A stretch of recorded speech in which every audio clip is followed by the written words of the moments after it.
So welcome everyone. Bienvenidos a todos. So we're gonna wait for 2 or 3 more minutes while we let all the people join. Vamos a esperar unos 2 o 3 minutos en lo que dejamos a toda la gente entrar. Hola Maru. Saúl acaba de poner en el chat las instrucciones para conectarse en inglés y en español. Bill, would you mind sharing your screen or, yeah, just with the first slide with the instructions so people can see that when they're getting in? Yep.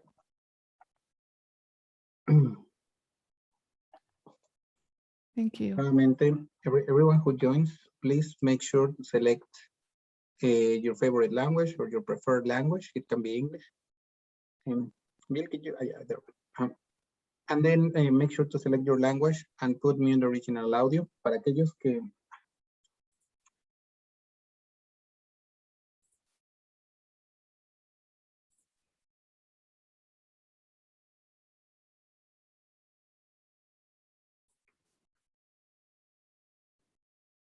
For those who are joining us, please choose your language tools. You can find that on the interpretation icon, the globe at the bottom. Choose your language, English or Spanish, and we recommend that you select mute original audio.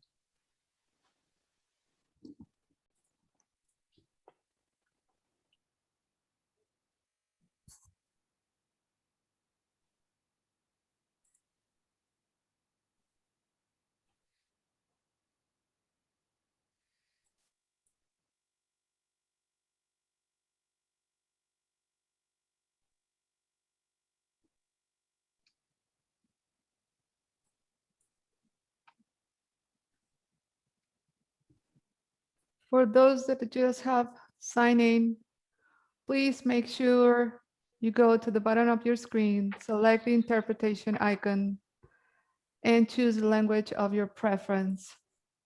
Make sure you also select mute your original audio. That way you will only hear the language of your preference. The instructions are in the screen for those who are just signing in.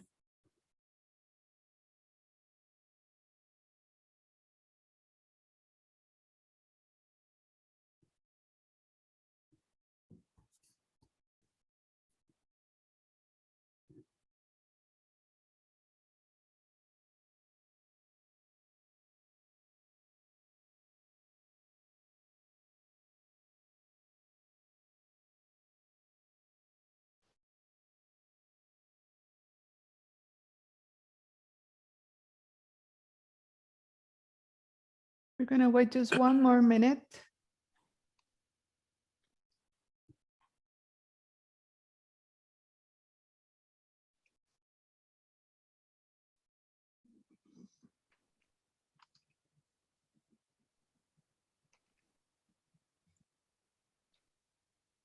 Sam, are you in the English channel now?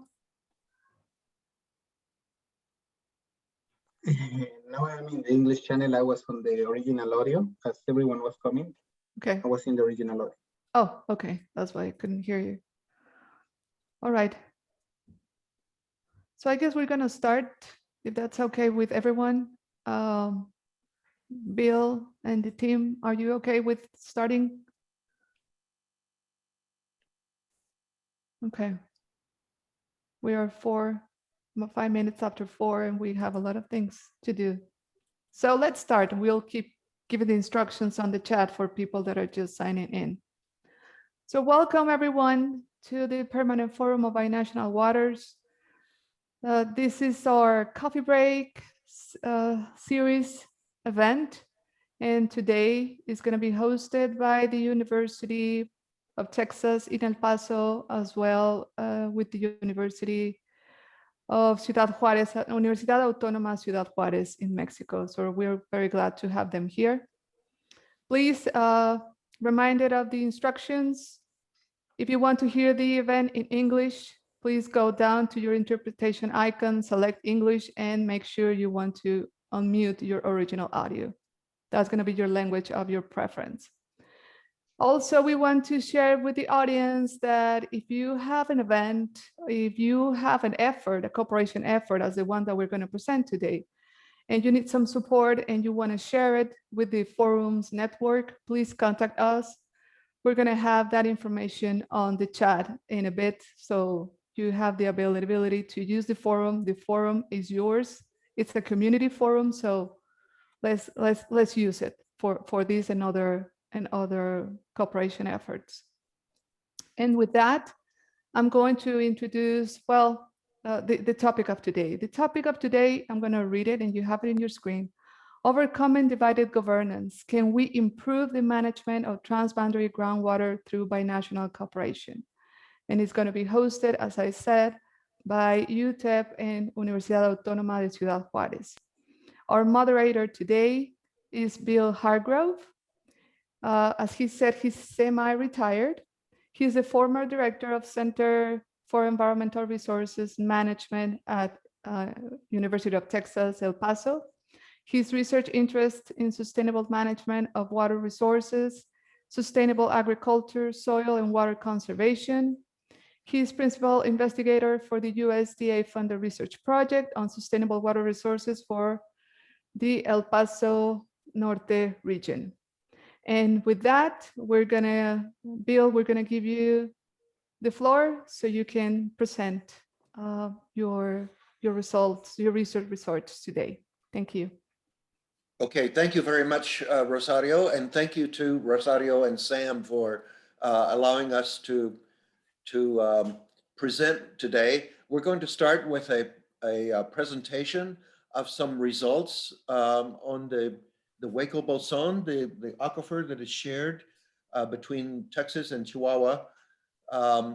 The research that we're going to share with you is from a USDA funded research project that UTEP was the lead, but Wasejota in Juarez was also a full partner in our project. So we're going to present some results and also some results of an activity that we held in the winter, a workshop. And then we're going to ask 4 experts, an expert panel, to respond to what we present, and we'll have some time hopefully also for some questions and discussion. So I'm going to go ahead and introduce the 2 speakers who will be presenting the research results from our project. They are Dr. Alex Mayer, who is at UTEP. He's a professor of civil engineering and now the director of the Center for Environmental Resource Management, CERM, at UTEP. And his research is primarily focuses on sustainable management of water resources, especially in response to climate and competing demands for water.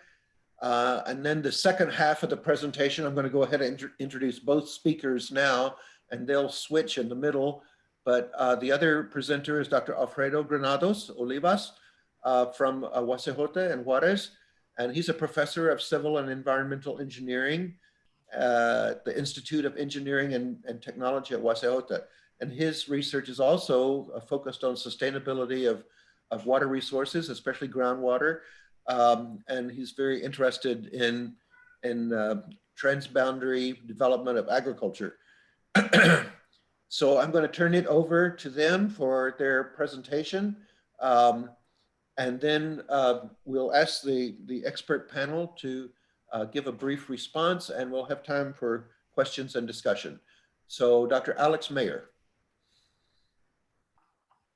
Thank you, Bill, for the introduction. And thank you to Sam and Rosario for the opportunity to present our work in this exciting forum and such a welcoming community. It's truly an honor to be able to present in this binational forum. So our story today is about the Waco Boson Aquifer, a transboundary aquifer in a semi-arid region that's already experiencing fierce competition for water, a growing population, and a hardening irrigation demand. And I don't need to tell anybody in this audience that the governance of the aquifer is complex, given that 2 countries share the aquifer, each with its own system of aquifer management or lack of management, and a limited history of cooperation between the US and Mexico on binational cooperation and groundwater management. The next slide, please. This is an outline of what we'll present today. Our working hypothesis is that binational cooperation on transboundary groundwater management is possible. And the first step towards this for the Waco Boson is to convene workshops based on what we're calling, and others call, a serious games concept, which we'll explain in some detail as we get through the presentation. And we're using these workshops to explore the current and future state of the workshop and binational options for extending the lifetime of the aquifer. So I'm going to present on the current situation and our projected future state of the aquifer. And then my colleague, Dr. Granados Olivas, will talk about the motivation, design, and results and key findings from our serious games exercises with regional stakeholders. So next slide, please. Next slide. So just for context, the work we're presenting today, as actually Bill's already mentioned, is part of a larger project in water security in the Paso del Norte region, where we've developed a series of water resources systems models and explore the future of regional water resources with stakeholders. And as Bill also has already mentioned, this project has involved multiple stakeholders from several universities and was funded by the US Department of Agriculture at the level of $5 million over the last 6 years. And that project was led by Dr. Hargrove, and I should also give credit to Dr. Josiah Heyman, who I believe is on the call today. So next slide, please. So our focus today is on the Waco Boson aquifer. Can you see my cursor?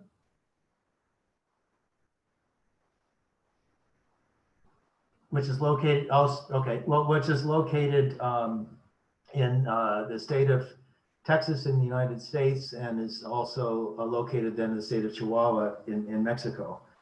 And in Mexico, the aquifer is also known as the Valle de Juarez aquifer. We're also focusing on the primary users of the aquifer today, which are the cities of Ciudad Juarez on the Mexican side and the city of El Paso on the US side.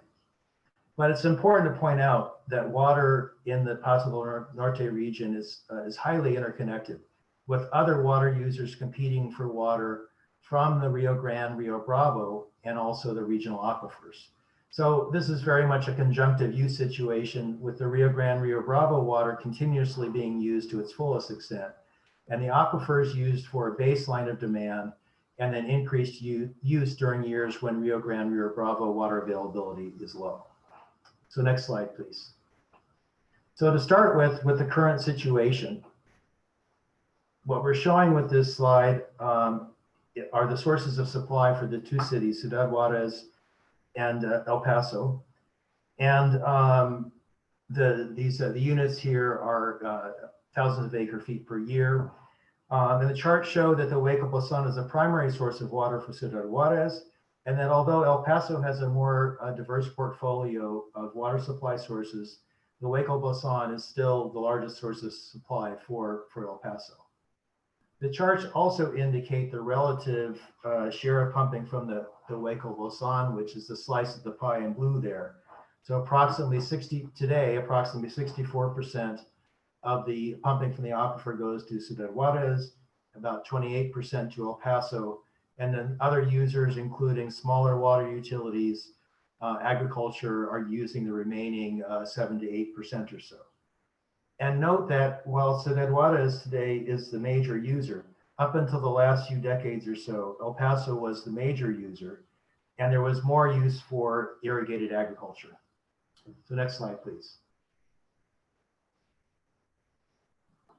So these two slides show the Elephant Butte Reservoir, which is the major source of surface water for the region. And we see in the left-hand photo that the aerial picture of the reservoir, where it's close to full capacity in 1994. And then on the right-hand side, Bill, if you could click, I think that'll advance. On the right-hand side, and then one more time. Okay, on the right-hand side, we see a picture of the aquifer at less than 5% capacity. And I want to point out this picture is from September of last year, The aquifer is at about 10% capacity now. So we're back in the situation where we have very low levels, with expected deliveries to downstream users being very, very low this year. And the plot on the bottom right also shows the variability in elephant butte storage, and that the last decade, which is in the yellow box there, has been especially dry. So the purpose of that is to indicate the great degree of variability of surface water supply in the region. So next slide, please. For groundwater supplies, as a result of pumping from the Waco Boson greatly exceeding the recharge, groundwater elevations have declined close to 0.5 meter per year, or about 1.5 meters per year over the last 50 years or so. There's been somewhat of a less decline in the last couple decades as El Paso has reduced its pumping to some extent from the Waco Boson. Brackish groundwater has always existed in the Waco Boson as a result of ancient seas that formed during the last very wet period in the region, and then were buried.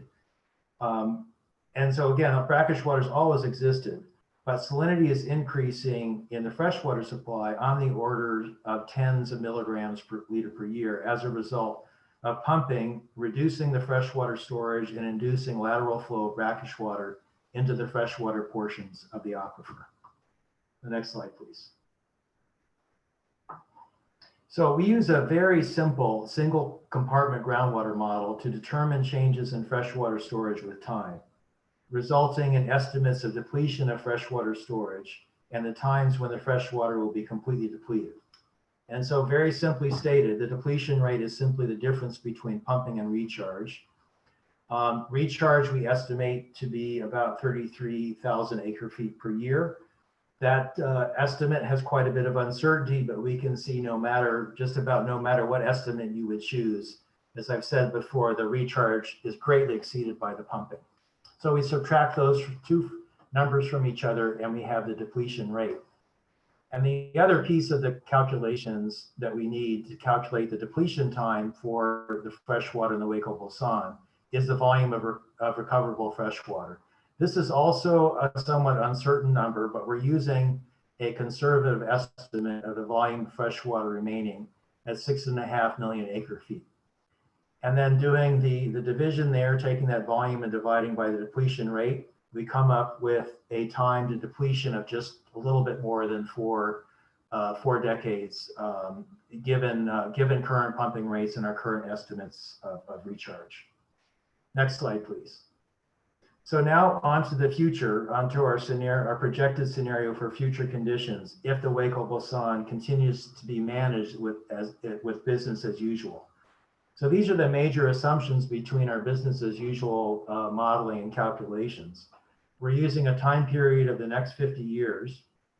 We're estimating that pumping rates will increase by about 30% due to population increases in Ciudad Juarez and El Paso, and also because of greater reliance on the Waco Boson and El Paso due to declining availability of surface water from the Rio Grande, Rio Bravo. We're assuming that recharge will remain the same in the future, but in actuality, it's likely to decrease due to reduced river flows and continued lining of canals, which are the major sources of recharge for the Waco Boson. We're also not factoring into the demand that warmer temperatures will probably impact water demands from the cities and irrigators and rural residents. So that could increase the pumping rates even further than what we were estimating. We know that El Paso Water and the two utilities that operate water in El Paso and Juarez, El Paso Water and the Junta Municipal de Agua and Saneamiento in Juarez, do plan to implement some measures to reduce reliance on the Waco Boson, but we needed to have a base for estimating, comparing the future to today. And so we don't factor those potential reductions in demand at this point. And next slide, please. So a bit of follow-up now on climate change impacts. What you see in the top plots are the results from our modeling of 50-year projections of surface water availability from Elephant Butte Reservoir, going from the left with a very dry projected scenario to the right on a very wet projected scenario. And then in the middle, there's a dry scenario, which we think is probably the most likely to occur, or gives us an idea what we think is likely to occur in the future. And so in those top plots, what's important to focus on is the red lines. The red dashed line shows what a full allocation would be for downstream users. And then the red dashed line shows us what the allocations will be as a result of these climate change projections. And you can see that for the very dry, pessimistic scenario, the allocations are always on the order of about half of the full allocation. But for the somewhat more optimistic but likely dry scenario in the middle, the allocations are almost always substantially below full allocations. So it's a pretty bleak and dry future, we think, for surface water supplies. The plots on the bottom show corresponding declines in storage in the Waco Boson. And if you focus on the red line, that shows the rate of depletion from storage for each of those three scenarios. And these declines in storage are driven by continued baseline pumping for the water users in the Waco Boson, the two cities, and then the scattered other users, but also increased pumping due to reduced surface water availability. So as we go from left to right, from very dry to wet, we see that the rate of decline in the Waco Boson decreases. But again, for the likely scenario in the middle there, we have very substantial losses in storage expected as a result, again, of baseline demand staying, increasing, and then also more reliance on the Waco Boson because of reduced surface water availability. The next slide, please. So now we're going to recalculate the depletion time based on our new pumping rate, which is again a 30% increase in pumping. Assuming that the recharge will remain the same, we come up with a depletion of a depletion rate now of a little bit more than 200,000 acre feet per year. Using the same volume of recoverable fresh water that we used in the prior estimates, we come up with a depletion time for the fresh water of just a few decades. And so I'm going to turn it over to my colleague, Alfredo Granados Olivas, who's going to tell you about how we implemented the serious games workshops and how we use these scenarios of the current situation and projections for the future in those serious games. So thank you. Yes, thank you, Alex, and thank you, Rosario and Sam, for organizing this and giving us the opportunity to show to our binational colleagues some of the interesting results that we had on this project. One of the most important things that we had on the project is that we had direct contact with stakeholders through all these years on the development on the project. And the final stage that was done last winter is how did we implemented an hypothetical serious game to manage groundwater resources, inviting different agencies and different stakeholders. Bill, can I have the next slide, please? Thank you. So the bottom line in here is that we had the idea or the main motivation on presenting this in a serious game process is that we could get into some kind of a crisis based on the availability on groundwater resources, which is the main resource for potable water in the region. So we also understood that we had a common pool resource. This is that we have a binational resource that is shared by both major cities on the watershed. So that was one of the most important assets that we had to show people that participated. So just to give you a little bit of a background, the serious game is a methodology that has been used to advance or to evaluate or to address the mitigation or risk associated with environmental natural resources. It's just a common methodology that is applied at different levels in different countries. So the exercises directly it has the main idea to directly engage participants in a realistic problem, but with hypothetical challenges in order to motivate them to learn the new materials that we had to address the approach on a sustainable management on the water source, on the water resource on the binational level. So those simulated decisions processes were we had some quality on position taking and a negotiation. That is, we had the opportunity to give the participants the idea in which they had control on the decisions to manage the resources on a binational level. And this is very important because I had participants from both sides of the border, and that was very interesting to see what their opinions were. So we got engaged in this with these stakeholders to explore these binational solutions in regards to groundwater availability and depletion in the region. The next slide, please, Tim. So the workshop was designed based on 6 main sessions which were expanded through about 12 weeks under a Zoom environment. And we had this platform to use to participate, to invite the participants to collaborate with us. So main participants were basically from municipal and industrial sectors and the government. Those were the ones that were selected to participate in our proposal. So we had around 13 to 20 persons per session, and we had an average of single participants to have been involved in about 3.5 meetings out of these 6 meetings that we had from both sides of the US and Mexico.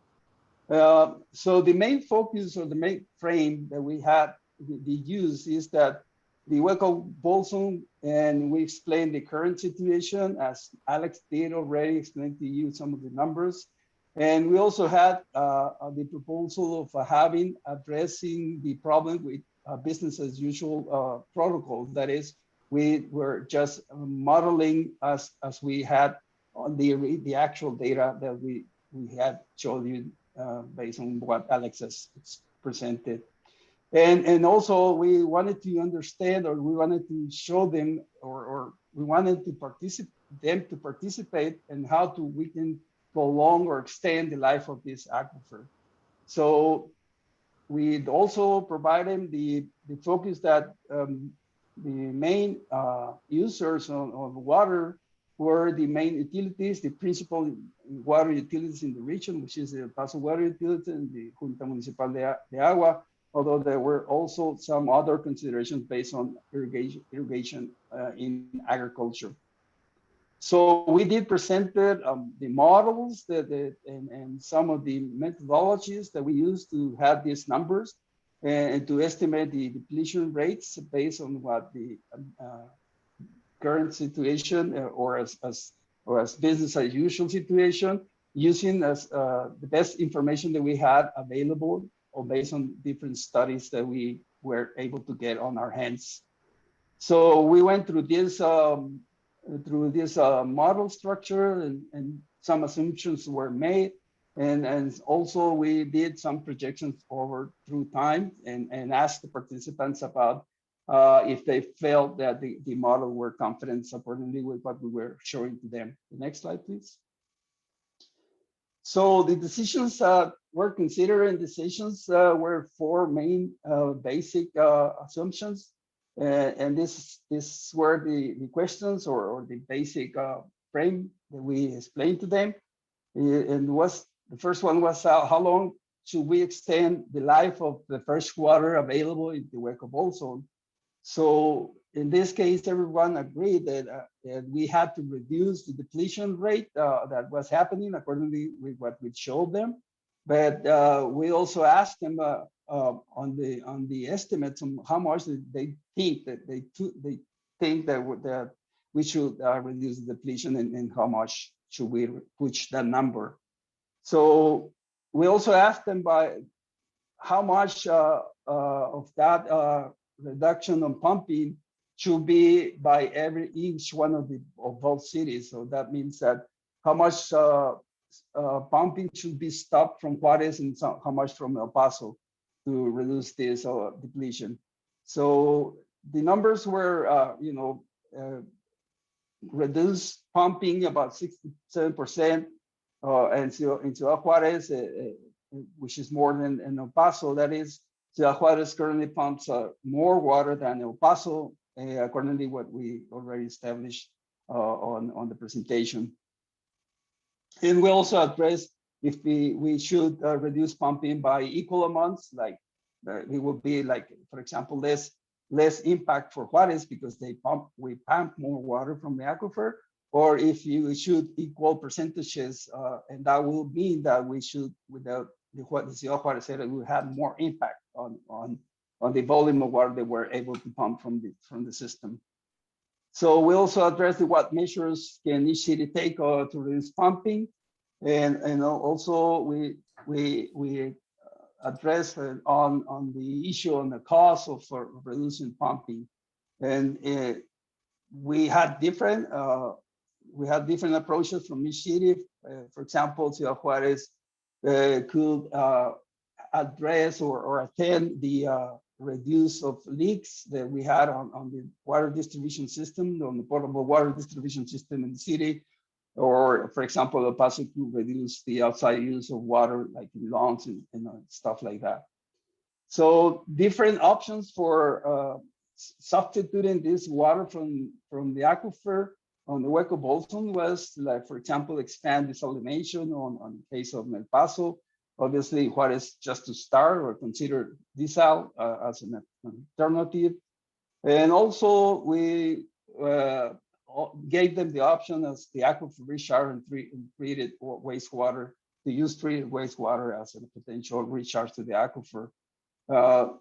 Direct potable reuse, import water from other neighboring watersheds. That's another option that we put in there on their perspective, to incentivize conservation, water conservation, and to reduce leaks in the infrastructure. Finally, given that the Waco Boson is a binational system, is a mobile dynamic system, and that there's a single pool of water for both communities, and we decided, we gave them the alternative that action has to be taken between both sides. That means that if one side does something, it will affect the other and vice versa. So the total of cost by each side of the communities will also address, and it could be also a percentage of production in each side of the watershed. So it will probably needed funding from different sources, like in Mexico City, or international sources like funding from other agencies. Thanks, Bill. So the implications and decisions: if we do nothing and force a sudden transition in around 2050, that would be a completely completely replace the pumping from the Waco Boson. That would be a very expensive process, and it will take 50%, for example, 50% desalination on imported water. Also, we could be approximately, it will approximately cost $74 million for El Paso to replace that 50% of the pumping, and more around 100 and 200 million pesos for Ciudad Juarez, accordingly with the calculations. So prolonging the life on a short time period, it will result in less expensive measurements, but by quicker introductions to costly alternative supplies and or domestic conservation measures. And to prolong the longer time, that will put in an expensive full transition. That would be that it will cost more to adjust to a sudden change in water disponibility or availability from different sources. Next view. So this is some of the options that we put on their perspective. There were 7 options to consider in the game, so they can decide it. And roughly what we had in the graph, as you can see, there were costs associated with the different alternatives to reduce pumping. Like, for example, reduce each city's pumping by 15%, it will give us an span time of 37 years and so on and so forth on accordingly with the graph. So different alternatives were decided or were offered to them based on what they wanted to do to expand the life of the aquifer, which, as you can see, 73-year expanded on the aquifer. That means a reduction of pumping of 40,000 acre feet per year and reduce 13% of the demand on the city. Next, please. Some of the most important results that we found is that no one treats business as usual, which is really, really interesting to see that nobody wants to keep doing the same management or the same procedures on how to use water, which is a general consensus in between both cities. That's really important. That means that stakeholders or participants were really aware of what the problem was in regards to availability of water resources and the challenge that we will have in the near future. So the range of proposed pumping reductions varied about 33% or up to 97%. So some people say that we should almost stop pumping from the aquifer, which would be very expensive to do. Obviously, and that's not a realistic option. So most common proposal was centered around 38% to reduce pumping to have an span of 50 years, which is not that, I mean, this is not a wide span of time to have fresh water in the aquifer, even though that they suggested that 38% reduction in pumping. So the range of reduction responsibility is as you can see on the numbers, but we had very few responses under this range of percentages. So discussions included both equal volume reduction, big impact, and El Paso. That means that if we go by the equal volume reduction, El Paso will have a bigger impact. And if we had a percentage reduction approximation, that will have a big impact in Ciudad Juárez, just basically because of the volume of water that has been pumped in both regions. The next slide. So the discussions in regards to the policies and measures that we were supposed to be taking or suggested to take it, taken as an approximation to conservation, where to incentivize conservation policies. That means that people had to have a benefit to reduce pumping or to save water in their own households. And also the most expensive or the more expensive supplies were also considered, as you can see on the graph. So desalination for both cities is going to be very expensive. Outdoor conservation also as well. Reduce leaks, mainly in Ciudad Juárez, is also very expensive because due to all infrastructure that the city has, and they have to make a lot of replacement on the base water distribution lines for potable water to the city. And also to import water from long distances like aqueductos from other watersheds will be also very expensive.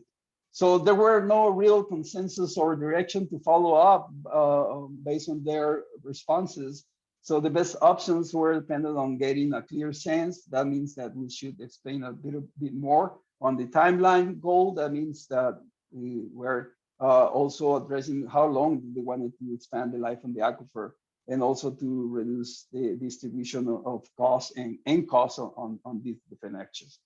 So the discussion of the distribution of sharing of costs, the Ciudad Juárez could not reduce more than 50% by itself. That means that the water utilities were not able to reduce pumping more than 50%. So that means that funding and some cost sharing between the US and Mexico should be done by both countries.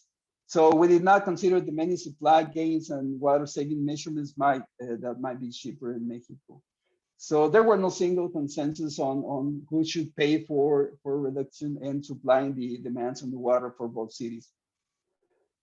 So some of the key findings, again, there was significant convergence on the overall goal of prolonging the life of the aquifer. That means that all participants wanted to extend the life of the aquifer. That was an understanding, a pretty bottom line understanding of everybody wants to conserve water, but there's someone has to pay for that action. So there was a broad confidence on the model. That's also important to understand that they they did accept our numbers based on what they knew and based on what they understood about the aquifer, and also that the 31-year depletion time frame is also very realistic according to what they knew. And I just wanted you to remind you that we had some representative from the water agencies, so they were okay with the numbers. So participants found it to be a reasonable, believable scenario. So that's how we use the system to understand or to explain them the approximation on the game. There was an agreement that the Waco Boson depletion is a shared binational issue. This is important because nobody was thinking individually or very on their own side. So they understood that this is going to be a binational approach to solving the water demands on the region in the near future. Next slide, please. So they did select from the 7 options that we gave them the possibility to implement with appropriate funding and support. So the 50-year depletion horizon was the main frame that they were discussing or they were considering. In the end, no definite decisions were taken, but the process of having them thinking about how to collaborate binationally, that was a very positive result. That means that people are willing to speak within themselves and to keep exchanging information and exchanging ideas under an informal scenario or process. So the challenge was to turn these goals and realizations into real target.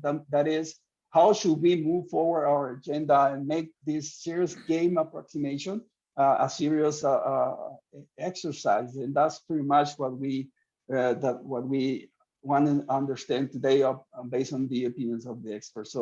So a sense of mutual engagement and commitment was palpable, was a sense that we felt in between participants. I think that's the last slide, Bill. Yes. I don't know, Alex, if you want to add anything else or if you have the time to do that. Thank you. Okay, That's very good. Thank you, Alfredo. Thank you very much to Dr. Mayer and Dr. Granados. They covered a lot of ground, a lot of information. We have invited 4 experts to respond to this presentation. We've chosen 2 experts from Mexico and 2 experts from the United States as a panel to respond briefly. And we chose them not only for their expertise, their technical expertise, but for their experience. All 4 of these panelists have actual experience related to these important issues that we've been talking about. So I'm going to introduce all 4 of them. We've asked them just each one to take just 6 minutes to respond briefly to what we have presented, and then we're going to open it up for everyone to comment or to ask questions. So we have first Dr. Carlos Alatorre from Juarez.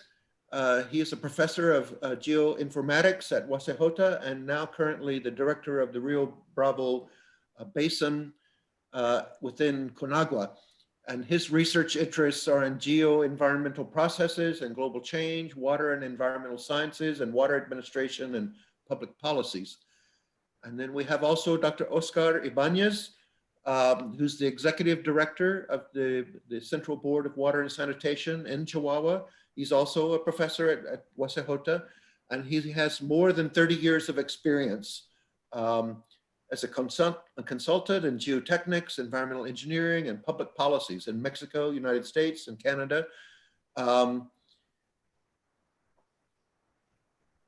we have also from the United States, Dr. Gabriel Eckstein, who is a professor of law and director of the Energy, Environment, and Natural Resources Systems Law Program at Texas A&M Law School in Fort Worth, Texas. He's an expert advisor and consultant on US and international and environmental and water law issues. His research focuses on natural resources and environmental issues at both the national and international levels. And we have Mr. Ed Drusina, who's a professional engineer and formerly the U.S. Commissioner for IBWC in El Paso. While he was commissioner, he led the U.S. team in developing international agreements between the U.S. and Mexico to better manage the waters of the Colorado River during drought conditions, and developed a wide range of international agreements with Mexico involving water, wastewater, and boundary matters. So as I said, we have four experts here. I'm going to give each one just a few minutes to briefly respond. So we'll start with Carlos, Dr. Alatorre.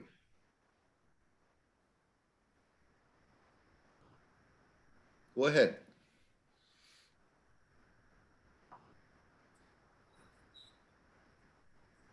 Hello, everyone, and good afternoon. It's a pleasure to be here. Thank you very much for the invitation. I'm just beginning my work as the director of the Rio Bravo Basin region from the federal level, exercising the public policies with regard to water throughout the Rio Bravo region. So with regard to our colleagues' presentations and our other colleagues here, I would also like to greet our colleague who is on this panel, who was part of the IWBC.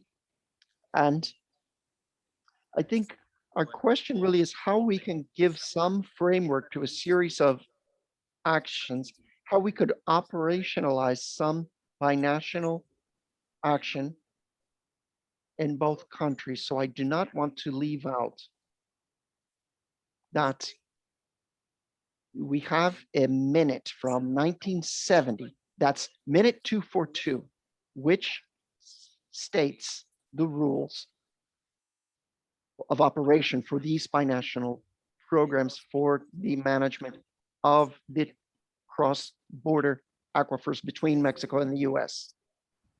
I must say that this and this number of with this number of actions, SILA assumed the leadership. This was going to be the entity in charge of implementing the measures to obtain resources from both countries. It was also going to be the entity compiling all the information generated or produced by the programs in terms of the monitoring, the management of these international aquifers. So from 1960 to this date, I'm going to say it's been relatively little what has been done, both from the Mexican side as from the US side within this legal framework that was established in 1970. Undoubtedly, both Conagua and Sila have focused on this aquifer, the Bolson del Hueco aquifer that we are discussing today.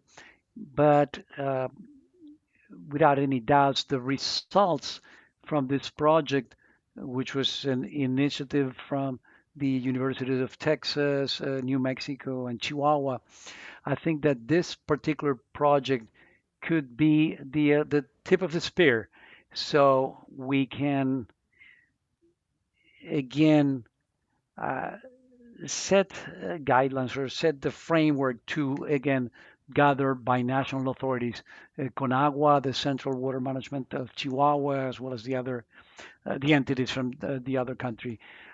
We have to realize that we have to base in a legal framework or all this project, the results from these studies. I think we're on the right path. Project following the invitation of Dr. Granados on the Mexican side. So, in general terms, undoubtedly, I'm willing to commit, and I'll assume this opportunity that the federal government is giving me to take a leadership role in working in this water region, and I'm committed to work to find the path that we need to follow, and I understand also that the Bravo River is in an area that's a sensitive area for national security. Sila also belongs to the Interior Secretariat in Mexico. So we need to show these actions to the level of Sila and both here and in the U.S. side. I think this is a great opportunity. I've known about the project since 2015, and for the time being, this is what I would like to say here. And we need to manage this need. It's not only the Bolson del Hueco aquifer. There are many others that are not uh, uh, taken care of by the U.S. government or by the Mexican government. And because of climate change, we need to take care of these important resources for both nations. Thank you very much. Okay, thank you very much, Carlos. Next, Dr. Oscar Ibanez. Oscar?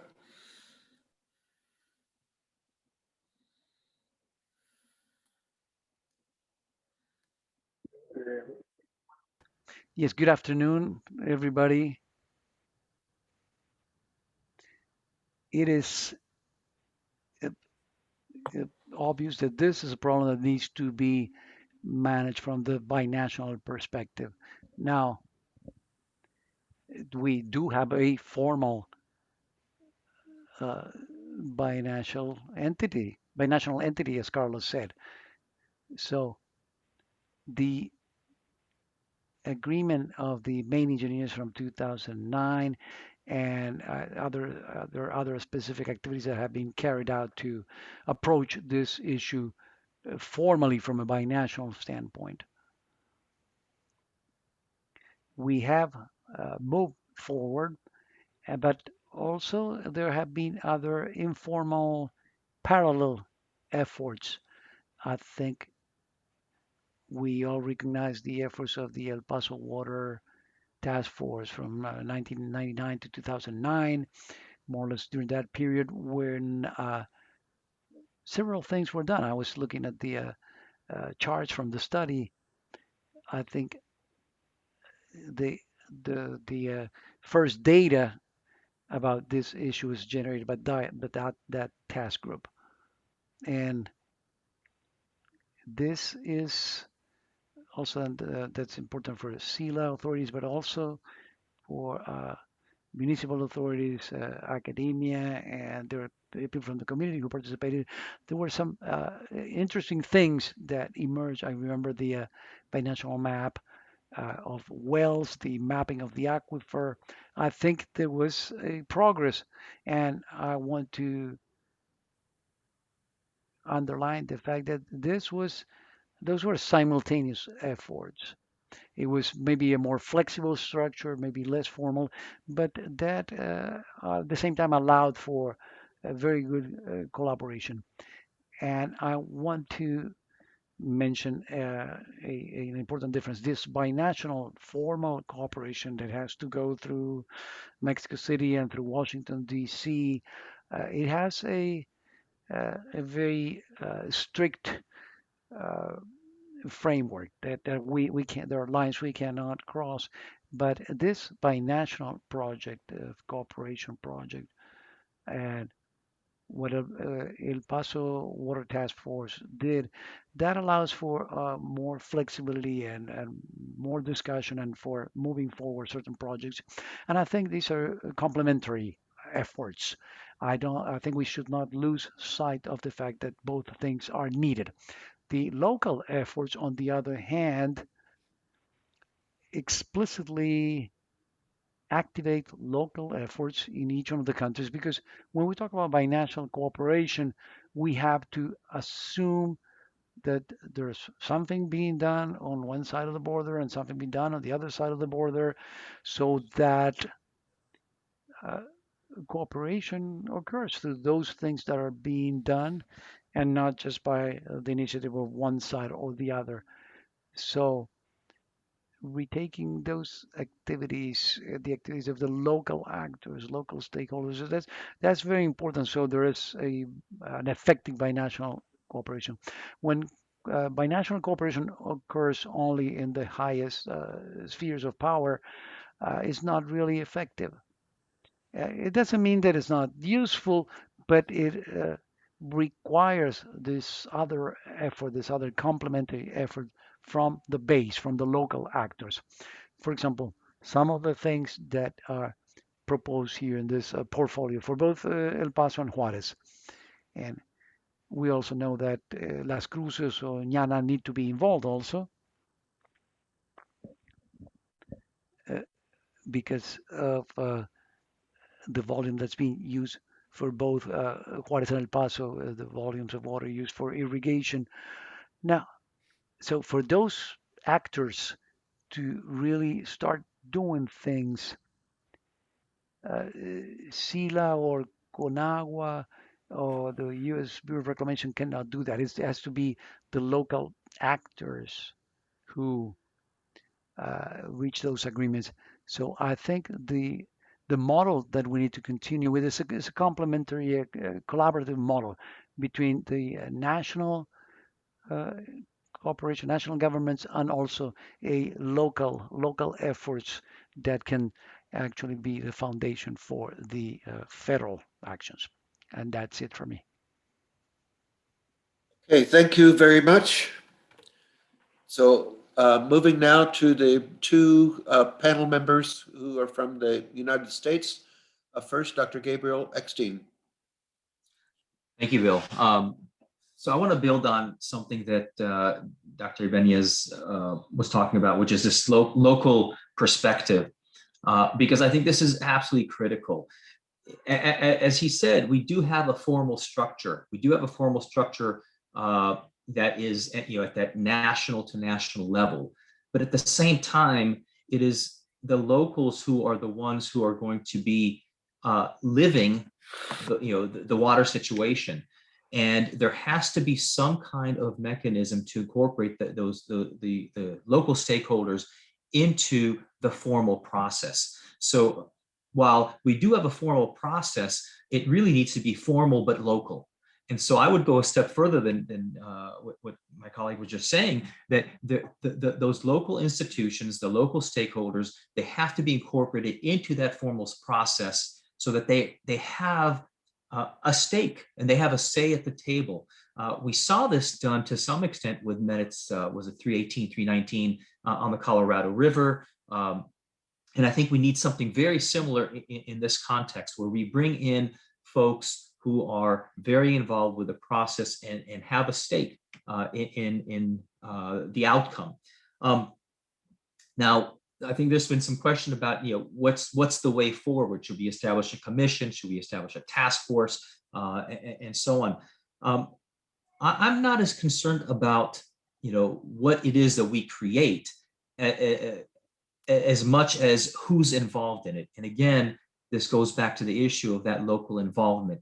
So whether it's a commission or a task force or a forum or some other mechanism that is assigned this task, it's the people who are assigned to be involved in this is what's critical. But part of that is also what exactly are they being assigned? Are they being assigned to study the situation? Are they being assigned to come up with potential solutions? I think if they are given the task of doing more than just research, of actually coming up with potential solutions, clearly this is going to have to go through IBWC and SILA, but if this is coming from sort of a bottom-up approach in terms of how can we resolve the situation, then I think that's going to be more productive. And I should have prefaced my comments by saying that the situation, I don't think anybody's surprised. We knew that the Waco Boson was being depleted. We certainly know it back in the 90s from prior studies, but this more recent study, evidences that it's continuing to be depleted. Maybe not at the same rates, but there is going to be a breaking point, and we need to do something about it. One last point that I wanted to throw out in terms of management mechanism or governance mechanism. And maybe this is part of the task that this, whatever this, the forum or committee or commission will undertake to consider, is what actions will we take or will recommend as the potential solutions. People have mentioned conservation, mentioned recycling, reuse, and so on. But I think we need to think a little bit grander about the problem. And I'm going to propose something that might be a little radical, if only to present a straw man from which we can start a starting position. Unitization.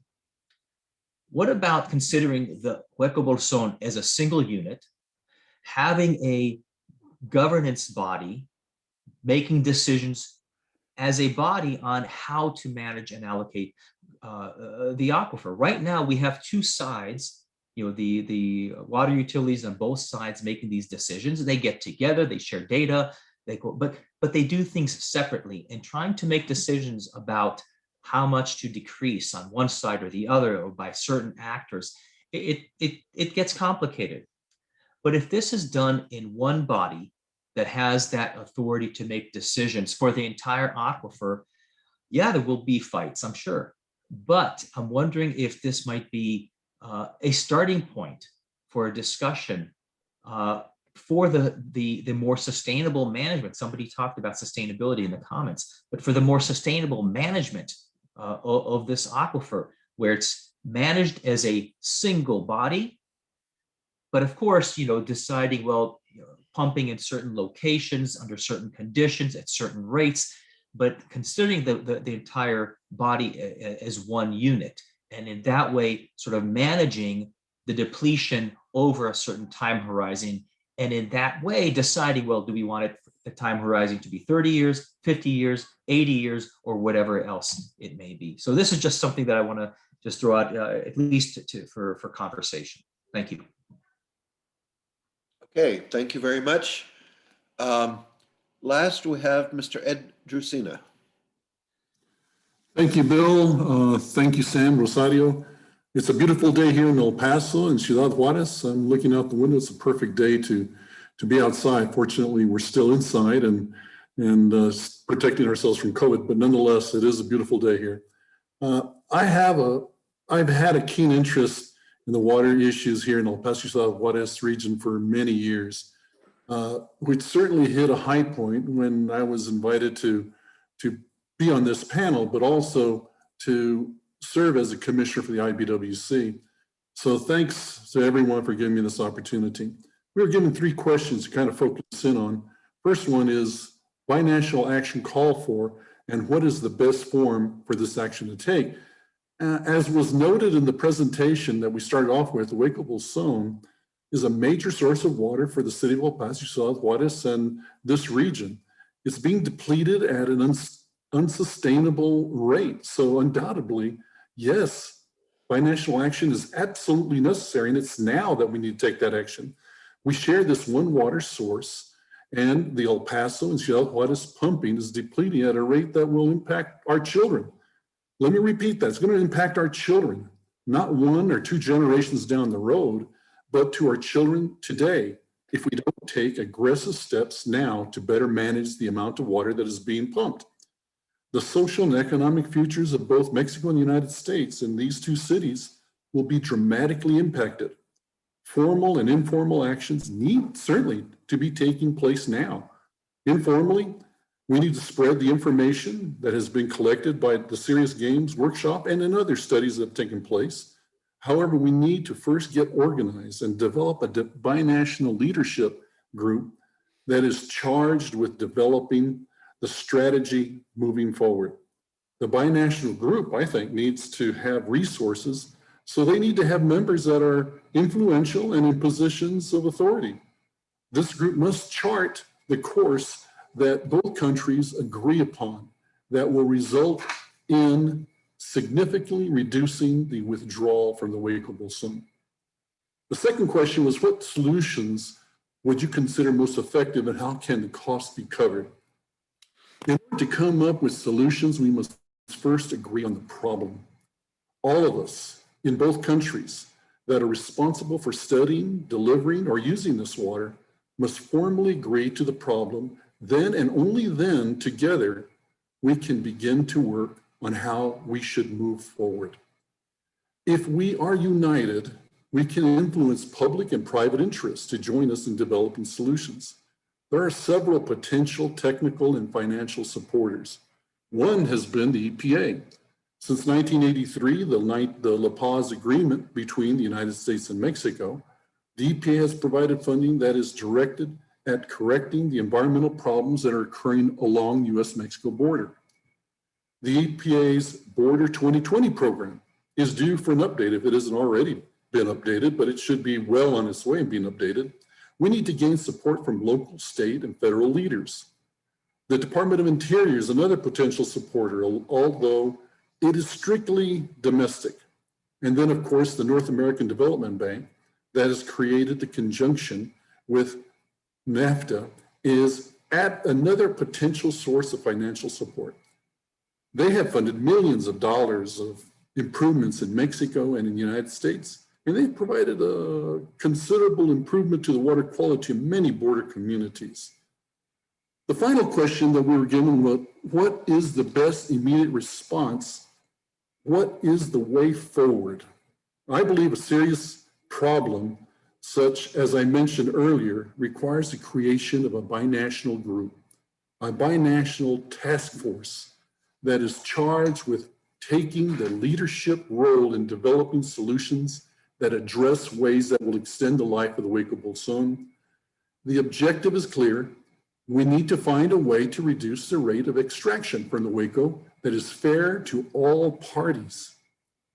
In my closing, let me just mention that while I was at the International Boundary Water Commission, Mexico and the United States were highly successful in resolving very serious drought concerns that impacted millions of people that depended on the Colorado River system. That process started with both countries working together, building trust. We share everything, and we need to do that here. Only in this way can you build a platform in which to build water conservation measures that serve to prevent the depletion of the Boson. Some would say that we are actually ahead of the game here in El Paso and Ciudad Juarez, since we have already applied much of the science and engineering, but we all realize that more study may be needed. I encourage you to look at the IBWC's website and look at minutes 316, 17, 18, 19, 22, and 23. Each one was a baby step that walked us to the ultimate objective of extending the life of the waters of the Colorado River during drought conditions for the 40 million people and a huge percentage of our domestic product depend upon. We need to get that process moving forward here and now. Thank you. Okay, thank you very much to all of the panel members. Comments were very insightful, and you have put some interesting challenges on the table for discussion. Thank you again also to the presenters who presented the research results for the insightful presentation. So we're right on time, or we're right on schedule according to the time allotments that we had made for this activity. But now it's time that we can take questions, comments from the audience. We're going to ask you to write your comments, please, in the chat box, and we'll try to take as many questions or comments as we can. So please write your questions in the chat box, and Sam. Bill, if you check your script, Bill, they are already there. Okay, I'm going there right now.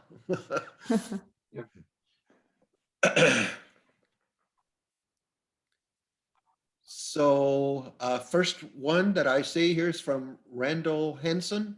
And the question is there any plan to update the USGS Haywood Jaeger model to get at more detailed analysis of mitigation and adaptation scenarios.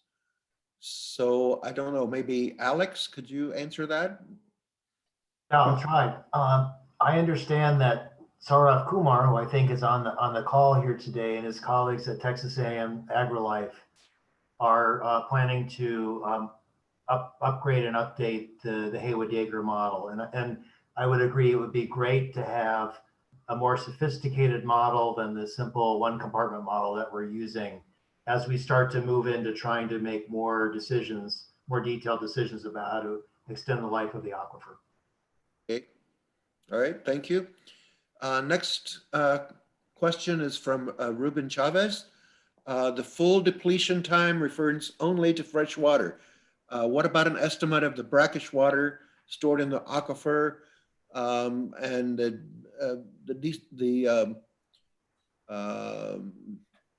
let's see, the desalt water volume from El Paso is brackish or recycled water from the city? I didn't quite understand that. But what about Alex? Any estimates on how much brackish water there is? I'm not going to quote numbers off the top of my head, but I think the amount of brackish water that's remaining is far in excess of the fresh water that's remaining. Our focus was only on the fresh water, but I think again a more extensive study should address the sustainability of the brackish portion of the aquifer. How much is left? And of course, we all know that desalination is not free; it's very costly. So we also have to consider that. Okay. There's also an option for consulting the work that John Hawley has done, and he has talked about the brackish availability and volume on the region. So that might be an interesting information that you want to check out. Okay, thank you. Also, is there any estimate of the groundwater flow that crosses the border for the different scenarios? So is the volume significant with respect to the overall balance from each country? So either Alex or Alfredo, you want to address the groundwater movement across the border? Alfredo, you want to take that? Well, I will start. Thank you. There's always been the cones of depression that are dominated by excess pumping from the Juarez area. So, and also by physically settings, water is moving from north to south into the Mexican region. And that depends on the depth of the aquifer and the volume that is being pumped from the region. So right now, the cones of depression are into Mexico based on the hydraulic conditions in the system. Okay. And then we have a couple of comments here that are related to the comments by the panelists. The comment says they're in complete agreement with Dr. Ibanez and Dr. Eckstein that local action will be more effective and has to be the way to go. We cannot depend on the central or federal government authorities. And finally, the damages and benefits will be suffered by the local population. So why shouldn't they also come up with the solution? So I don't know, either Dr. Ibanez or Dr. Eckstein, do you want to follow up with any other comment about that? I think it's a very good point that the local people are going to be the ones who either suffer the damages, as it says, or reap the benefits. So why shouldn't they be the ones to come up with the solution? I guess I'll just reiterate. Bueno, perdón, voy a hablar en español. Yo creo que I will speak in Spanish. And I think lo que creo. What? I'm sorry. Yes, I had to change channels, but what I just wanted to emphasize is that these things are complementary. If we truly want to talk of binational cooperation, we cannot discard the formal mechanisms. There are indeed other informal mechanisms, and without them, the process can be very slow. So I believe that both should occur concurrently. Okay, Dr. Eckstein, you want to add to that? Bill, if I can add a comment to Sure. that point. Sure. And I certainly agree, local investment and participation is extremely important, but the problem is so huge, and the growth in both cities is it's enormous. The impact is being caused from national interest in these areas. The amount of growth is certainly connected to the amount of economic boom that's occurred in each of our countries. So I think you need to have local investment, local participation, but you do need state and federal knowledge of this, and working with those individuals in Guanajuato, Semarnat, Department of Interior, Bureau of Reclamation, having them vested in this solution will go a long ways. Okay, thank you. All right, next question from Omar Martinez. What was aquifer May I recharge? comment? Sure, yes, go ahead. Thank you. Well, in general terms, I think there's a consensus. Obviously, empowering local communities is undoubtedly what will trigger those institutional mechanisms, and also, the different institutional levels will trigger that activation. But also, it's a lot of it has remained on paper or in dead files. In 2006, the U.S. Passed a law 109448, whereby the U.S. committed to get this started for a study of transborder aquifers. The U.S. also instituted a mechanism to finance these type of actions to extend the sustainability of these hydrological resources. But I think that also we have to assume a commitment on the Mexican side. I think it is necessary, and I agree with all the panelists in general terms. But I want to emphasize what Oscar Ibanez said. It's impossible to leave aside the other levels that obviously will incentivize public policy, etc. But obviously, local empowerment is important. Thank you. Okay, thank you. Let's see. We have a comment here from Rosario Sanchez, who says, we as scientists always want more data. How much more data would we need in order to develop strategies to stop depletion? Or is it more a matter of decision-making and political will? What are your thoughts on Dr. Eckstein's proposal about the unitization of the aquifer, and is that feasible? So there's several parts there. I don't know. Maybe Dr. Eckstein, would you like to take a stab at commenting on that? So she's asking both about, is it that we need more research, or is it more a lack of political will? And then maybe comment a little bit more on your proposal about how it could actually be implemented. Yeah, no, I'd be happy to. So on the issue of data, certainly we could always use more data. Absolutely, there's no question about that. But at some point, decisions have to be made. And there's a difference between policy making and decision making.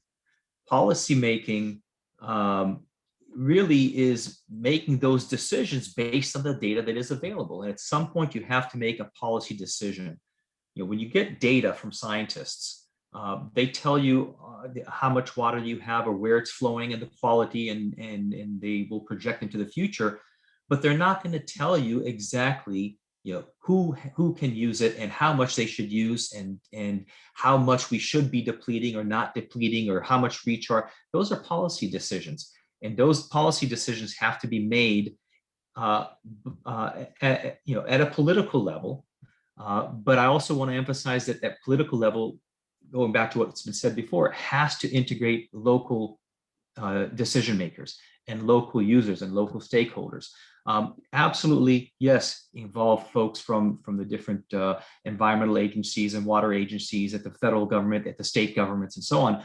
But it has to, those decisions are going to impact the local communities. And so the locals need to help make that decision based on the available data.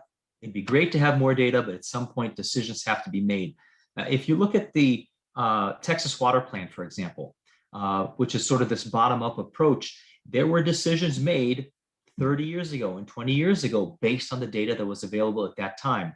And those decisions are modified every 5 years, every 10 years, based on new information. And I think this is something that can be done in a similar way with a decision on the Waco Boson and really any other water resource that US and Mexico shares. So we don't have to wait until we have enough data. We may never have enough data. So that's one thing I wanted to say. On the unitization idea, again, I'm just throwing this out as an idea for discussion. Ideally, yes, I think it is an ideal matter. I think we could manage the aquifer as one unit, have a single body making decisions in terms of, okay, from that well, we will pump X amount. From this well, we will pump Y amount. Over here, we'll do recharge. Over here, and then cost sharing. Well, we will do cost sharing based on this formula, and so on. That would be an ideal situation. And in fact, you have something similar to this with the Genovese aquifer between Switzerland and France. That was done on a local basis over an aquifer that crosses the border. And there's a local commission that has effectively unitized that aquifer, and they decide as a unit extraction and recharge, and there's cost sharing and so on. Could we achieve the same thing here between US and Mexico? It's possible, I don't know. The politics could always get in the way, but at least let's start from that presumption that we might be able to do it. How would we do it? What would be the priorities? What would be important? How would we actually start making management decision and allocation decision and pumping decision and recharge decision and cost allocation decision? Maybe we won't be able to achieve it, but at least we will get closer to a situation where we know what the other side is thinking and wants and desires and what they might be willing to give up, which I think is really, really important here for the purpose of achieving cooperation. Very good. Would one of the other speakers or one of the other panelists also like to respond about his idea on unitization of the aquifer? Anybody else want to comment? I'll just comment and say I'm all for it. And I'll ditto that. All for unitization. We're all trying to pull together, but the advantage that we have in the El Paso South Juarez area is that we know each other very well, and I think we have a great relationship. We have a cooperative atmosphere that's already been built. So yes, locally we can pull a team together that can address it, as Dr. Eckstein mentioned. But we still will need big dollars to resolve some of the big problems that occur on both sides of the border. And that cannot necessarily be handled by local government. That's going to take a lot higher level support. Yeah. Can I jump in here real quick? Sure. Because this is something that I want to build on what Commissioner Brasino was saying, and also something that was Mario Lopez just said in the comments about this local binational working group or forum or whatever it is, but it has to be formalized under CELA and IBWC. I agree. We need the formality of IBWC and CELA, but it has to be locally oriented, integrating the federal and the states. But so formal but local. I don't know how else to describe it, but that's what I would envision as having the best chance of success. And I will add one additional comment, and that is Guanawa in Mexico, as I understand, manages surface and groundwater. In the United States, the IBWC is charged with surface water. Groundwater, yes, we have participated, the United States through the IBWC has participated in organizing aquifer analysis, but they do not have a direct responsibility for it. So that may be a step that needs to be taken. Okay. We have a question from Stephanie Palladino. She said, in the discussions, did the options for implementing measures or interventions in phases come up, so that it's, many of these strategies that were talked about in our presentation, she's asking, they don't have to, or she's saying they don't have to be either or, but can some of these things be done in different stages or phases in combination with each other? So either Alex or Alfredo, would you like to comment on that?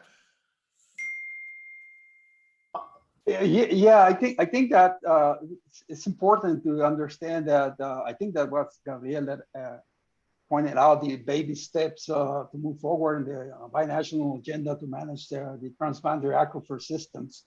And I want to get back a little bit on some of the answers that we got in some of the questions you put in there, that participants put in there in regards to data availability. And that addresses, again, back to this question, because it's not only to have the available data, it's also the scale, it's also the timing. It's a real-time measurement that we need to have, which we don't. And we also have the unit problems and the classification problems and stuff like that. So everything that has to be done, it has to be, hydrology is a real-time process to understand. And it's not only the available data, because eventually, if you have the data, it will be after 2 or 5 years, and then the solution will not be anymore, applicable. So I think that yes, it's a step by step to move forward, but we need to have an overall view on how to manage the binational system. Okay, good. Okay, we have a question from Maru, and who is with COLEF. How are you able to involve all the social stakeholders from both sides of the border, Mexico and the United States, for this participatory process? And what are the governmental institutions that also participated? Bill, Joe has his hand raised. Okay, I can't right now. I'm sorry, I can't see the people. I can only see the questions. So if Joe, if you'd like to make a comment, go ahead.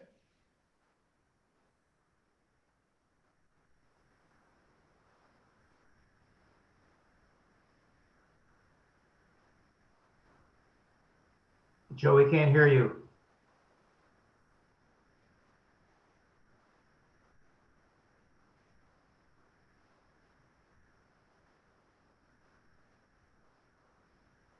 Joe, hold on. We can't hear you. You have to select the English, Joe, the English channel. Please select your English channel. You want me to select the English channel? You're good now. I was in Spanish. Very good. Yes. So I think with respect to implementing it in phases, that the serious games model struggled with even choosing among options, different costs and volumes for making these, implementing these decisions. Now, it might have worked better if it was a sit-down game for an entire day or 2 days in a room with movable pieces or something like that.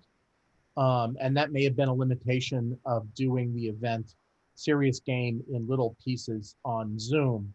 But it was hard to get people to really focus on the details of implementation, and that may have been a bridge too far. Clearly, implementing these things would need to be implemented in phases. For example, we just said, here's this volume, here's this cost, here's desalination. Well, it actually takes a long time to bring a desalination plant online. So I think that's correct. I do want to say with respect to another thing that came from the serious game that's a piece of information worth considering is that the local, as important as having a local dialogue and local support is to this process, and I'm in complete agreement with that. All of the commentators brought that up. The big funding, the big capital funding for making these changes needs to come from levels of government that have large amounts of capital funding.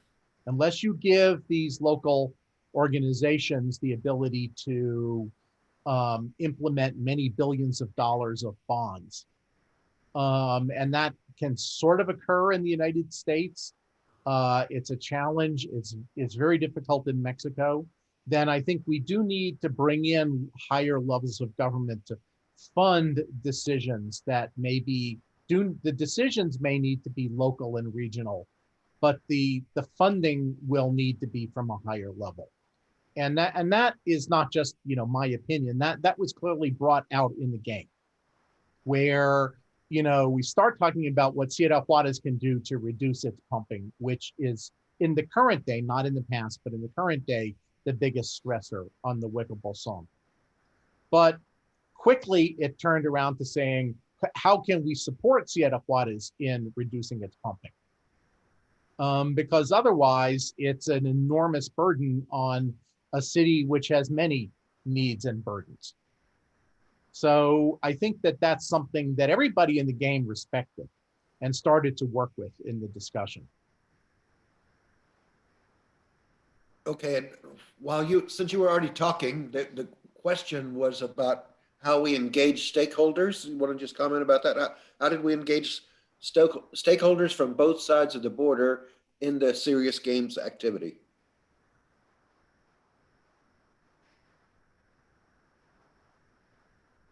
If Joe's not going to answer that, I'll go ahead. Oh, okay. I wasn't know where that was. Yeah. Go ahead, Alex. Go ahead. Yeah, Alex. Well, first of all, I think with our work over the last several years, we have built up quite a good network of stakeholders and interested people from both sides of the border. So we relied on our past connections. We have on the team that developed the serious games, Dr. Granados Olivas, who is extremely well connected and networked with regard to water resources professionals. And so we intentionally set out to have a participants that were evenly split between US and Mexico, and we achieved that. So we sent out invitations, and then if we didn't hear anything, we followed up. And again, I would credit Alfredo with really pursuing people on the Mexican side to make sure that we did have that equal participation. Okay, well, we're out of time. I wish we had another hour to talk. There's several more questions been posted, and the discussion is going very well, but I think we need to. I think that Oscar raised his hand. I don't know if you want to. Well, if there's no time, there's no time. Well, we can give you the last word. So we'll let you have the last word. Well, thank you, Will. Well, I keep thinking about how to move forward, and I guess right now the small or large efforts that have been done are being done individually. Like you guys, you have this project. It's been what now, 5-6 years that you're working out with this thing, and I already pointed out the work that was done under the Paso del Norte World Task Force, and the formal governance structure or legal structure that we have on the region for these type of issues won't allow us to set out goals and to do a plan with the specific goals. We don't have that kind of framework right now in place. So we need to work around that and figure out probably a series of meetings that just update this general information, and all the individual participants will do their part until we figure out a formal framework to make a more institutional follow-up of these things. I mean, you have the 5-year Texas plan. On New Mexico, there's also a 20-year plan. Chihuahua, we already have the 2040 plan, but they're not specific on goals at the local level.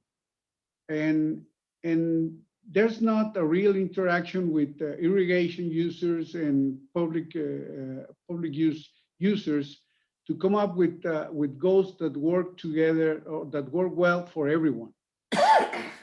So right now, if we don't focus on having that framework, that instrument, well, we'll just have to deal with the individual efforts and these efforts that will remind us the looming crisis, and that's about it. I mean, that's the way I see it right now. I mean, it's kind of a sad, but it's also a practical approach that we need to undertake. Okay, I think that's probably a good place to end. I want to say thank you again to the speakers who shared the research, to the panelists who commented, and for all of you who were very engaged with your questions and your comments. And I'm going to now turn it back over to Rosario and say one more time, thank you to Rosario and Sam for hosting this event. Thank you. Thank you, Bill. Thank you to all the speakers, the panelists. It was a great event. And we learned a lot in a very, just, 1 hour and a half, we learned a lot of the Waco Boson. A lot of questions in the air, but I think we have stuff, really good stuff there on the table that we can, look forward to it and keep moving towards that direction of how, whatever we